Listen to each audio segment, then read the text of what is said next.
And some believers act like this too.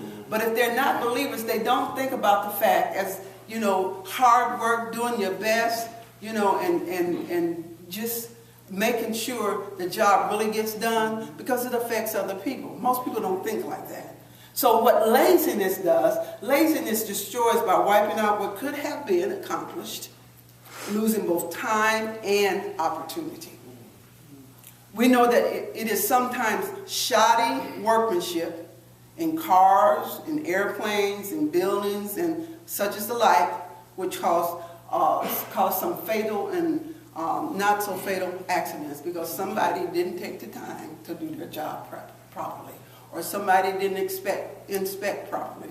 They just passed it through. It looks good from a distance that they didn't check it out real closely. So slothfulness, it says the slothful person is a brother to him who is a great destroyer. Slothfulness causes destruction. It really does. Verses 10 and 11 says that the name of the Lord is a strong tower, and the righteous run to it and are safe. The rich man's wealth is a strong city, and like a high wall in his own esteem. Now, the name of the Lord here represents his person, his authority, and character. The righteous turn to the Lord for refuge and help in time of trouble. But the misguided rich believes money is the source of security during the storms of life. If I have the money, I can buy it. The righteous man trusts in the fact, the rich man trusts in fiction. Money cannot provide safety. There are too many ways for it to lose its power. The government may cease to back it. Thieves may steal it. Inflation may rob it of its value. But God never loses his power. He is always dependable and always backs his word. He is always faithful. So you see here the comparison of God being the strong tower and the refuge, and the rich person, or the person who has all their needs met, depends on all of their material needs depends on what they have and not on God. Before destruction, the heart of a man is haughty, and before honor is humility. Now pride, and that's what haughty is. Pride is the spirit of self-importance that includes boasting and arrogance. A sin that will bring us to destruction. Pride is deceptive, being humble or humbleness, a person not able to humbly respond to God or others. God opposes the proud but gives grace to the humble, according to James 4 and 6. Humility walks safely toward honor and obedience to God. The person who is humble submits himself to the things of God, and he walks safely to the honor, toward honor that God, the favor that God gives. Verse 13 says, he who answers a matter before he hears it, it is folly and shame to him. In other words, this is saying making it short, don't jump to conclusions. Get all the facts first before giving your opinion, because there are three sides to every story. There's his, hers, and the truth. You need to hear both sides before you come you need to hear both sides before you come to the knowledge of the truth. Because it is somewhere in the middle between his story and her story. Judging before hearing all the facts is prejudice.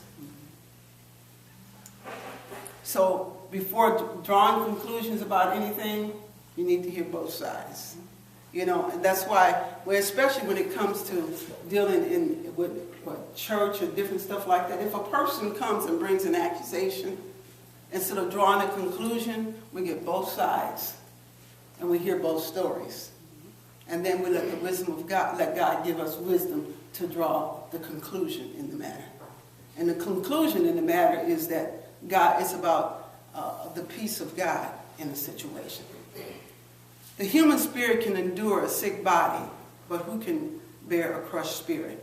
Now, what this is saying is that A man's spirit, a person's spirit, can bear up under all kinds of physical infirmities, but a broken spirit is far more difficult to endure. In other words, physical sickness, and especially, we talked about that just a little bit prior, is that the right mental attitude, people can really overcome physical sickness.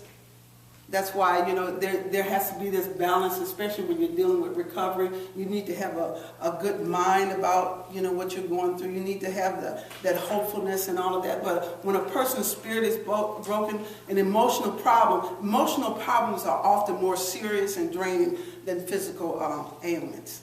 A broken spirit is when a person's one's personhood that has been crushed by life's difficulties, by things that they've gone through. You know, a lot of people have problems that they're causing them to do really crazy things now because they've been crushed maybe in their childhood by circumstance. They've come through certain things that they have not really come to grips with, gotten a peace. And that's where you need to have that inner peace. So a person who has emotional situations that they're dealing with, then it is often that it is accompanied with depression. Now, healing the brokenhearted is part of the ministry of Jesus. In Luke 4:18, he says, the first part, he said, "The Spirit of the Lord is upon me, because he has anointed me to heal the brokenhearted." I was reading an article dealing with this and talked about a lady, an elderly lady who had sustained some injuries. I think she had broken a leg or something like that. Some part of her body was broken, and she mended up real good, recovered really good, and she got put in a nursing home.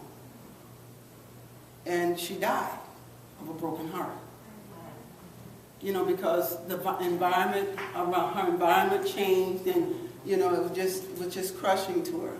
And so she died of a broken heart. I know a lady personally years ago who died of a broken heart. She was just, because it was, you know, because of her marital situation. She was an elderly lady, and she just literally, when they said she died of a broken heart. So emotional situations are harder to deal with. They're more draining, because that's what takes away that soundness of saying, you know, I can handle this, I can get over this. Because if there's that no peace, then people lose their will to live, and all of that works together.